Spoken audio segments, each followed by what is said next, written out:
Hello and welcome back to An Old Man Watches. Today I'm going to be talking about the 1984 New Zealand zombie splatter horror film Death Warmed Up. And our main character in the film is Michael Tucker, whom we first meet as a young man sprinting through some woodland and then dashing into a hospital. He arrives just in time to see one of the doctors apparently roughing up his father, but for some reason Michael doesn't act like anything is amiss with that. The not-so-good doctor's ill intent is not hard for the audience to see, however. He soon drugs young Michael with mind control narcotics and brainwashes the kid into murdering his own parents. While the secret behind Michael's murderous attack is not discovered, the prosecuting authorities judge him mentally disturbed rather than simply a criminal, and he spends 7 years in a mental institution before being released. Now, sometime after being released, the movie is fuzzy on the specific time frame. Michael and his girlfriend travel to the island where Dr. Punchy McBrainwasher has established a new research clinic.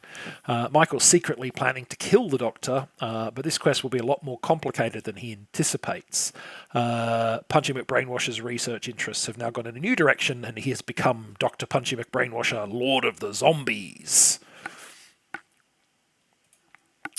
So, if you were to ask what's the first New Zealand-made splatter horror movie, most people will either have no idea, which is probably the most likely outcome, or they might suggest Peter Jackson's Bad Taste, which he famously made for a minuscule $25,000, a far cry indeed from his later, 100 million plus productions.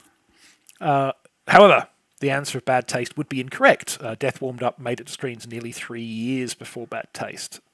So it's notable as being a first, but is it any good? Well, opinions differ. It did win the Grand Prix Award at the 1984 Paris International Festival of Fantastic and Science Fiction Film, an award that had previously been awarded to such movies as Death Race 2000, Halloween, and Mad Max, all pretty good movies. But more broadly, the reception to this film was very mixed. As for my view of Death Warmed Up, well, I think there is good reason this film has not enjoyed the same long-term cachet as the other movies I just mentioned. But let's dig into it in some more detail. So you may or may not remember the 1990s TV show Hercules: The Legendary Journeys, starring mediocre actor and generally awful human being Kevin Sorbo. The show is probably best remembered these days for launching Xena Warrior Princess and the international career of Lucy Lawless, but it was also my first introduction to another Kiwi actor, Michael Hurst, who played Hercules' best friend, Iolaus. Hurst was regularly the best thing on Hercules, demonstrating versatility, charisma, and comic timing. He was in fact so popular that when the writers tried to kill Iolaus off in season 5, there was enough fan outcry that they changed their minds and brought him back. Now, the relevance to this film is that Hurst plays the lead role here, and his presence was one of my main reasons for checking out the film. Unfortunately, I did not really consider the fact that this movie was made a decade before Hercules, and that the 1984 Michael Hurst, though obviously doing his best, simply didn't have the same experience or maturity as a performer. He's okay in the role, but he's not yet the kind of actor who can lift both himself and the picture as a whole by his efforts alone. And I'll be honest, he's more or less going to have to do it alone.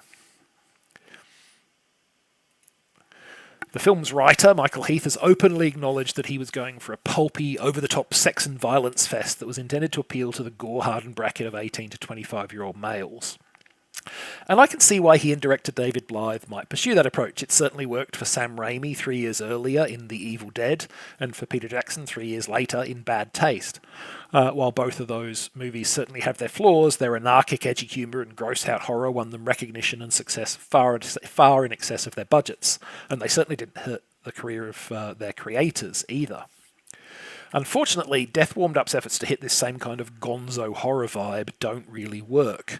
Yes, the film has nurses that look like they're at a fetish bar, and crazed biker mutants, and frequent gore and a fair bit of gratuitous nudity, but it's all presented in a rather prosaic, stolid way. The film lacks any real verve and comes across as what it probably was, a deliberate, rather clumsily attempt to imitate the signature elements of more successful movies without a real understanding of how to structure those elements into a cohesive whole and present them here in a satisfying way.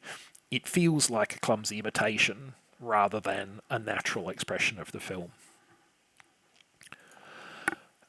And most of the blame for the failure of the movie must be laid at the feet of Heath and Blythe. They co-wrote the film, and the script is definitely the weakest element of Death Warmed Up. It's clumsily structured and didactic, frequently featuring elements that exist solely to justify future plot points, while also managing the impressive feat of including even more elements that desperately need an on-screen explanation but don't get one. Some elements even manage to do both of these things at once, which is quite an achievement.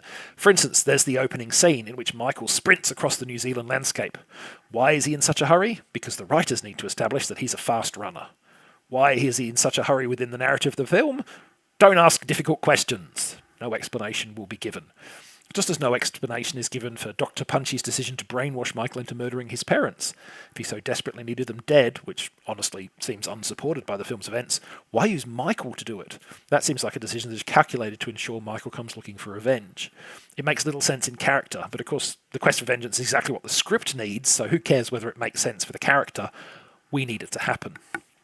The script also suffers from other irritating foibles, such as including an Indian shopkeeper, a character that is an offensive and racist caricature, to be frank, and having a non sequitur denouement that appears to have been chosen for no better reason than, this should get a laugh.